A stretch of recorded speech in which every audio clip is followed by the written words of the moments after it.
Добрый вечер. В эфире информационный выпуск Амшекшара. Коротко о темах в сегодняшнем выпуске. Кавалеру ордена Ахтябша третьей степени, настоящему патриоту, заслуженному учителю Абхазии Элеоноре Казмиди исполнилось 87 лет. В Гудаутском центральном парке имени Ленина начался ремонт инфраструктуры.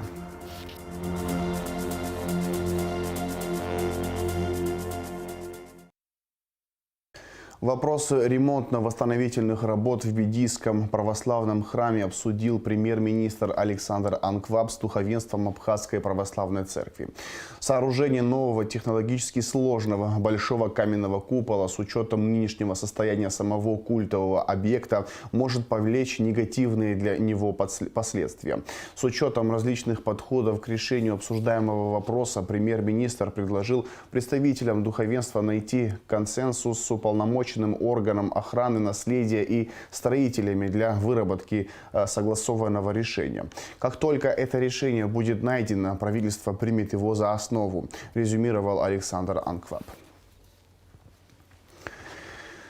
Союз партий и общественных организаций Абхазии выражает несогласие с заявлением оппозиционных организаций, в котором в утвердительной форме приводятся ложные сведения о деятельности руководства Республики Абхазия. В частности, распространение явно ложной информации о якобы проводимой президентом республики политике заселения Абхазии сотнями тысяч иностранных граждан.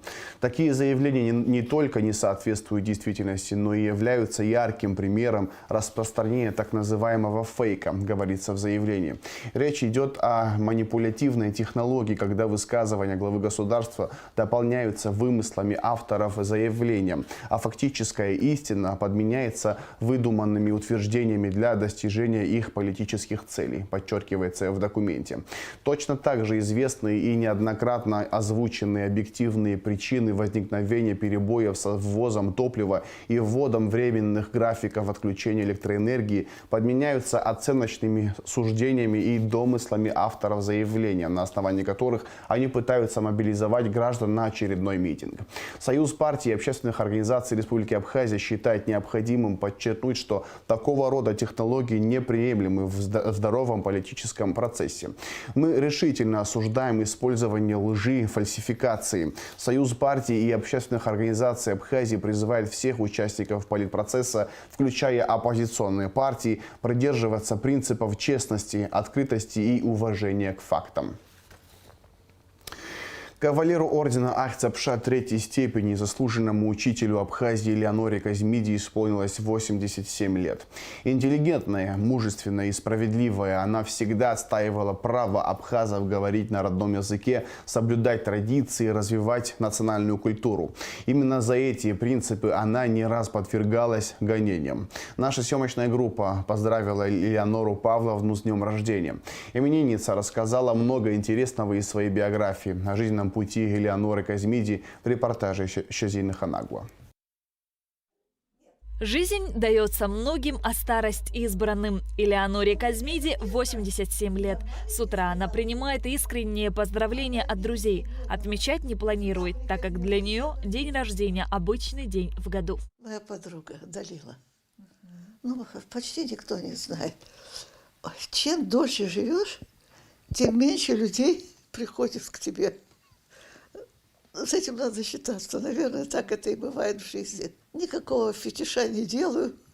Но есть, у всех есть. Активный участник национально-освободительного движения абхазского народа. Гречанка по национальности Элеонора Казмиди родилась и выросла в Абхазии.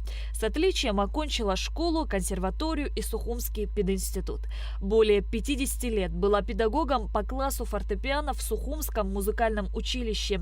Около 10 лет преподавала английский язык. И сегодня, в свои 87, Элеонора Павловна не теряет любознательности и тяги к знаниям. Умненькая, способная, яркая.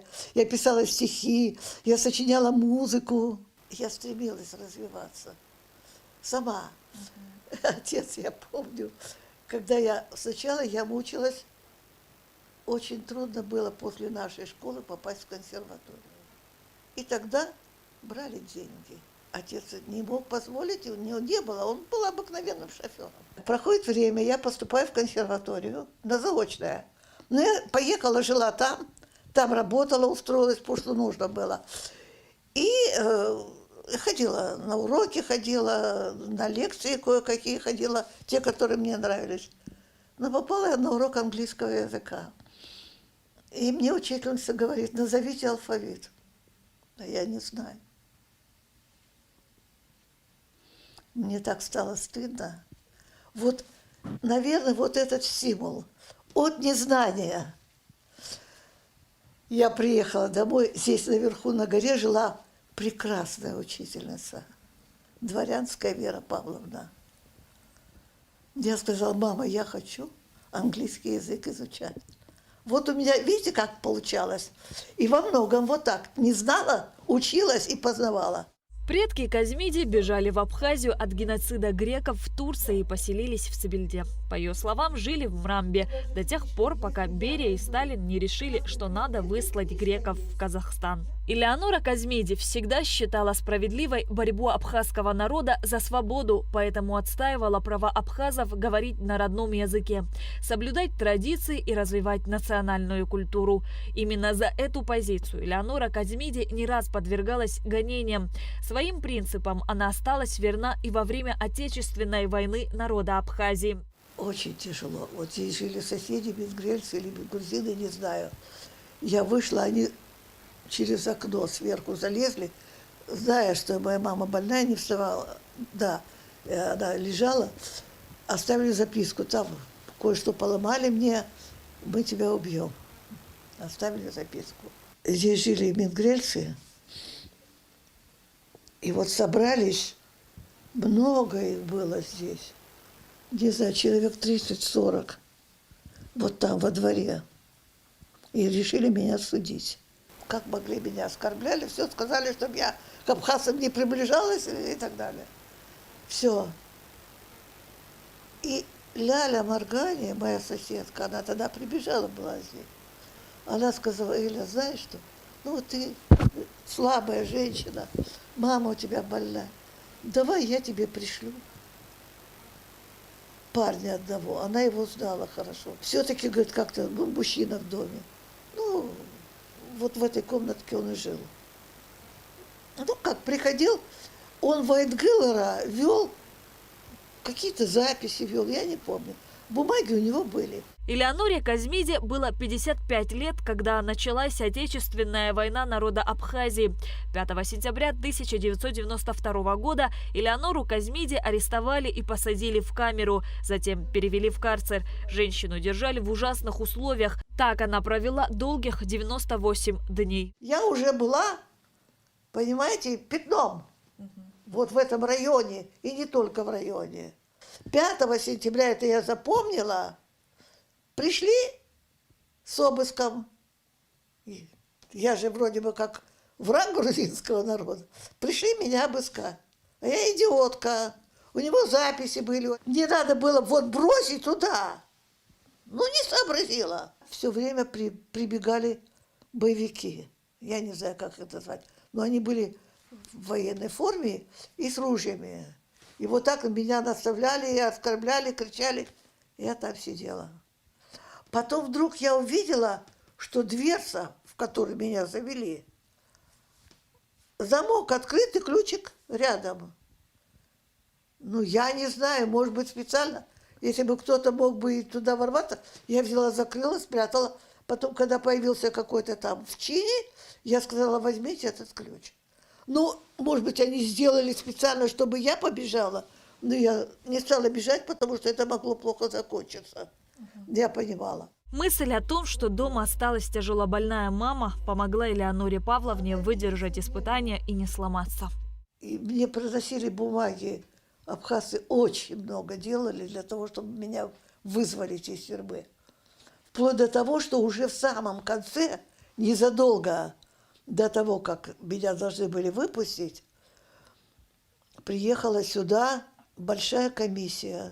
И вдруг меня среди ночи вызывают. Это наши абхазцы добились. Захожу, их много, то я смотрю лица, я уже привыкла, что на меня смотрят со злобой, с ненавистью. Ой, особенно был отвратителем следователь, тоже должна рассказать немножко о нем. А эти нормально. Тут же я набралась. Вы знаете, я вот молодец, за все время я не сдалась. Я когда увидела, что можно говорить, он говорит, расскажите. И я как пошла. По ее словам, грузинский журналист Саша Берулава предлагала ей сказать на телевидении, что это абхазы подожгли ее дом, но свалили на грузин. В общем, свалить на абхазцев. И меня выпустят. Но я очень хотела выйти, но я не согласилась. Был суд. Вот после суда мне дали год условно. За свою жизнь этой хрупкой женщине пришлось пережить много горя. И все эти испытания не прошли даром. Сегодня она часто жалуется на плохое самочувствие. У нее слабое сердце. Но своему принципу всегда помогать тем, кто в беде, она никогда не изменит. Шазина Ханагу, Рамо Камке, Абхазское телевидение. Спикер Народного собрания Абхазии Лаша Ашуба поздравил с днем рождения почетного гражданина Республики Абхазия, депутата Государственной Думы Федерального собрания Российской Федерации 1, 2 и 4 созывов, доктора юридических наук профессора Сергея Бабурина. Мы высоко ценим вашу неизменную позицию в вопросах укрепления государственности Республики Абхазия. Пусть государственное мышление и гражданское мужество и в дальнейшем способствуют вам в достижении поставленных целей, говорится в поздравительном адресе. Минкульт России готов и в дальнейшем оказывать поддержку и помощь в реставрации работ уцелевших при пожаре в здании Центрального выставочного зала. Об этом сказала министр культуры России Ольга Любимова в телефонном разговоре с врио-министра культуры Абхазии Динарой Смыр. Смыр поблагодарила Любимову за неоценимую и оперативную помощь, оказанную Абхазии в связи с утратой большей части фонда Национальной картинной галереи. Также обсудили ряд вопросов в сфере культуры и искусства на этот год. В Министерстве культуры Южной Осетии и во всех его подведомственных учреждениях объявлен сбор средств для оказания помощи культуре братской Абхазии. Художественный руководитель Государственного драматического театра имени Косты Хитагурова Тамерлан Зуцев выразил готовность передать Минкультуры Абхазии 2 картины абхазских художников в разное время, подаренных ему коллегами из Братской Республики. Мы с большим сожалением восприняли новость о пожаре в Национальной картинной галерее Абхазии, который уничтожил огромный пласт культурного наследия абхазского народа. Это огромная невосполнимая потеря для культуры нашей братской республики, для Республики Абхазия. Конечно же, в такой ситуации сложно и даже, наверное, невозможно говорить о компенсации потерь, которые понесла культура Абхазии. Однако мы не можем оставаться в стороне. Трудный период для нашей братской Абхазии, и Министерством культуры было принято решение открыть сбор помощи для культуры Абхазии. Наше решение практически сразу же поддержали все подведомственные организации Министерства культуры, а также деятели культуры, которые выразили готовность оказать помощь культуре братского государства. Республика Абхазия исторически является нашей братской республикой. Я думаю, что мы и в горе, и в радости всегда бываем вместе. И нужно, когда вот в такой сложной ситуации оказалась культура Абхазии, нужно обязательно поддержать наших братьев. Минкульт Абхазии объявил о сборе пожертвований для Национальной картинной галереи. В Министерство культуры обращаются неравнодушные граждане, готовые оказать содействие в приобретении предметов искусства для восполнения фондов картинной галереи, в связи с чем и было принято данное решение. Мы готовы к сотрудничеству со всеми, кто проявит инициативу в деле восстановления культурного достояния нашей республики, сообщает пресс-служба министерства. А 6 февраля в Абхазской государственной филармонии состоится благотворительный концерт с участием мастеров искусств Абхазии. В филармонии в день концерта будут установлены ящики для сбора пожертвований. Все собранные средства будут направлены на поддержку пополнения предметами искусства фонда Национальной картинной галереи. Задержан гражданин России, которому вменяется незаконное приобретение, хранение, перевозка и сбыт наркотических средств. Подробности в оперативной съемке МВД. Гражданину Российской Федерации 2004 года рождения Халдорову Хсону Бахадуровичу вменяется преступление, предусмотренное пунктом В, частью 3, статьей 224 Уголовного кодекса Республики Абхазия, а именно незаконное приобретение, хранение, перевозка и сбыт наркотических средств путем так называемых тайных закладок. Последний задержан в результате реализованной оперативной информации с сотрудниками УКОН МВД Абхазии. В ходе личного досмотра задержанного в барсетке были обнаружены изъяты заизолированные свертки с белым порошкообразным веществом внутри в количестве 83 штук, 2 изоленты синего цвета, личные документы на его имя, 2 банковские карты ВТБ и Тинькофф. В ходе дальнейших оперативно-розыскных мероприятий, проведенных в отношении подозреваемого Халдорова, установлено, что последний занимается распространением наркотических средств путем так называемых тайных закладок и готов указать на их места. Так, в городе Сухум по улице Эшба, первый тупик, в одном из участков местности было обнаружено и изъято 4 аналогично заизолированных свертка со светлым веществом внутри, как пояснил задержанный, метадон. Все обнаруженное было изъято и направлено на исследование в ЭКЦ МВД Республики Абхазия, где установлено, что общая масса наркотического средства метадон, изъятого у Халдорова, а также обнаруженного в местах сделанных им тайных закладок, составила 70,355 тысячных граммов. Решением суда города Сухум на время предварительного расследования гражданин Халдоров заключен под стражу сроком на 2 месяца. Расследование проводит Следственное управление МВД Республики Абхазия. 1 февраля с полуночи до 24 часов будет прекращена подача воды в новом районе, старом поселке по улице Адыгейская, в Нагорной и центральной частях города, в районах Вьема и Маяка. Как сообщает водоканал, отключение связано с ремонтными работами. Гудаутский центральный парк имени Ленина является излюбленным местом отдыха как для местных жителей, так и для гостей республики. В последние 2 года парк преобразился. Раньше здесь был забор, который убрали, очистили территорию, и теперь парк сливается с городом. Также уложили брусчатку, установили лавочки. На выполнение всех работ из местного бюджета было выделено около 5 миллионов рублей. На сегодняшний день занимаются работами по освещению парка. Стоит отметить, что плафоны, которые будут устанавливать в парке, были подарены местным предпринимателям, выходцам из Гудаута. Парк является одной из достопримечательностей нашего города. В парке, как нам всем известно, уложена новая плитка. В данное время проводятся работы по прокладке электропровода, потому что парк и зимой, и летом посещают много жителей нашего города и гостей. Для комфортного времяпроведения в парке устанавливается новое освещение. Было закуплено 80 столбов освещения.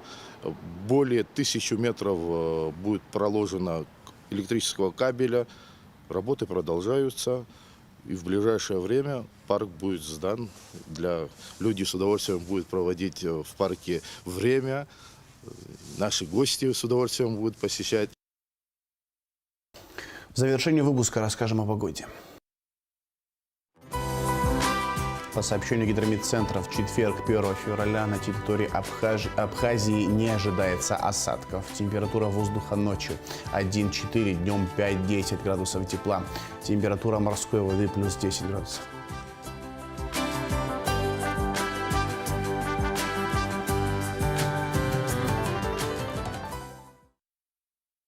На этом информационный выпуск Камчукшара подошел к концу. Всего хорошего, до свидания.